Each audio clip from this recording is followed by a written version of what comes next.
Antarctica नाम सुनते ही बर्फ से ढके जंगल की तस्वीर आंखों में आ जाती है। यह महाद्वीप बहुत ही एक्सट्रीम है, जहां ब्रीथ टेकिंग ब्यूटी और कड़ाके की ठंड दोनों है। सदियों तक यह जगह रहस्य से घिरी रही। दुनिया के सबसे नीचे होने की वजह से यहां पहुंचना लगभग नामुमकिन था। इसके आसपास के खतरनाक समुद्रों में जहाज मुश्किल से चल पाते थे।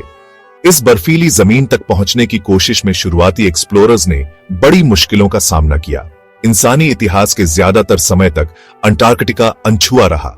यह कहानियों और मिट्स की जगह थी, दुनिया के नक्शे पर एक खाली जगह।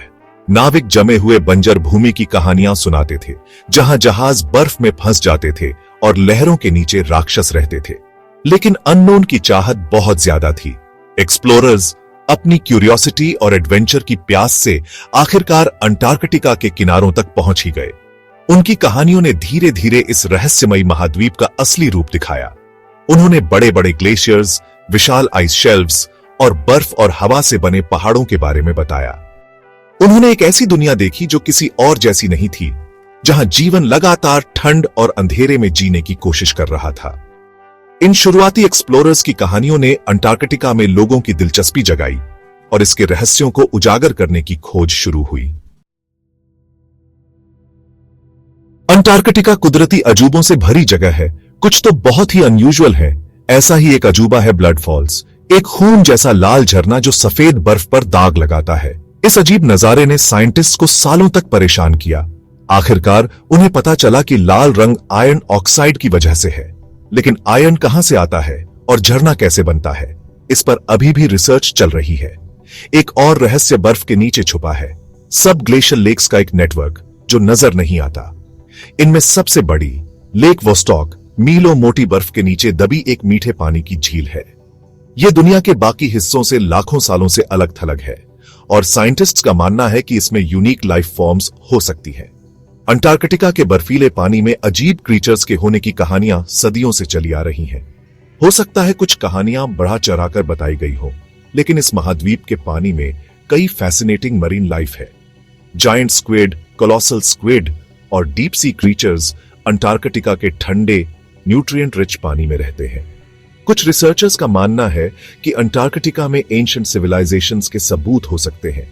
वे अजीब जियोलॉजिकल फॉर्मेशंस और सैटेलाइट इमेजेस की ओर इशारा करते हैं, जिनमें बर्फ के नीचे दबी हुई स्ट्रक्चर्स दिखाई देती है। हालांकि अंटार्कटिका में एंशिएंट सिटीज का होना अभी भी बहस का विषय है, लेकिन यह स्पेक्यूलेशन और इमेजिनेशन को बढ़ावा देता रहता है। अंटार्कटिका बाकी सभी महाद्वीपों से अलग है। यह दुनिया की सबसे ठंडी, सबसे हवादार और सबसे सूखी जगह है।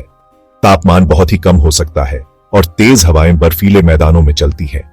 इन एक्सट्रीम कंडीशंस की वजह से यहां परमानेंट ह्यूमन सेटलमेंट्स मुमकिन नहीं है। सर्दियों में कई महीनों तक यहां अंधेरा रहता है और गर्मियों में कई महीनों तक लगातार दिन का उजाला रहता है।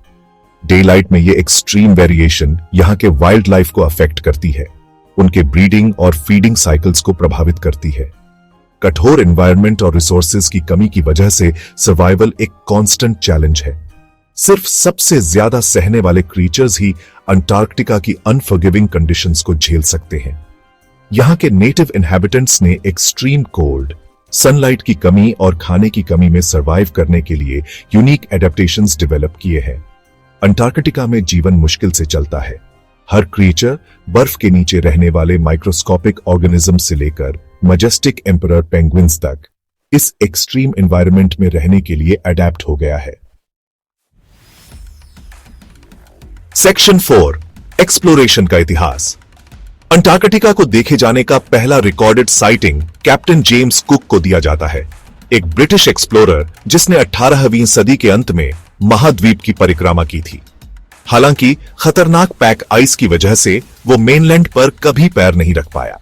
1820 तक 2 राइवल एक्सपेडिशंस, एक रशियन जिसका नेतृत्व फेबियन गॉटलीब फॉन बेलिंग्सहाउजन ने किया और दूसरी ब्रिटिश जिसका नेतृत्व एडवर्ड ब्रांसफील्ड ने किया, ने पहली बार एंटार्क्टिक मेनलैंड को देखा। इन एक्सपेडिशंस ने महाद्वीप के ह्यूमन एक्सप्लोरेशन की शुरुआत की। अगले कुछ दशकों में अलग अलग देशों के एक्सप्लोरर्स अननोन को चार्ट करने की इच्छा से दक्षिण की खतरनाक यात्रा करने लगे। उन्होंने बहुत बड़ी चुनौतियों का सामना किया, टूटती बर्फ, तेज हवाएं, अंधी बर्फीली आंधियां और स्कर्वी का खतरा। ये शुरुआती एक्सपीडिशंस ज्यादातर एक्सप्लोरेशन और मैपिंग पर फोकस्ड थे। उन्होंने कोस्ट लाइन्स को मैप किया, नए आइलैंड्स खोजे और इस विशाल जमे हुए महाद्वीप के ज्योग्राफी को समझना शुरू किया। उनकी वॉयजेस ने फ्यूचर साइंटिफिक एक्सपीडिशंस के लिए ग्राउंडवर्क तैयार किया और अंटार्कटिका की असली नेचर को रिवील करने में मदद की। सेक्शन 5, अंटार्कटिका की रेस।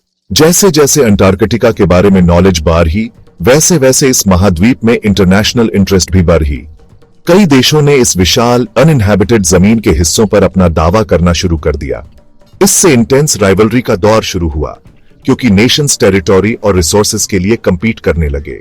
ग्रेट ब्रिटेन, अर्जेंटीना, चिले, नॉर्वे, ऑस्ट्रेलिया, फ्रांस और न्यूजीलैंड जैसे देशों ने एक्सप्लोरेशन, प्रॉक्सिमिटी या हिस्टोरिकल टाइज का हवाला देते हुए अपने दावे ठोंके।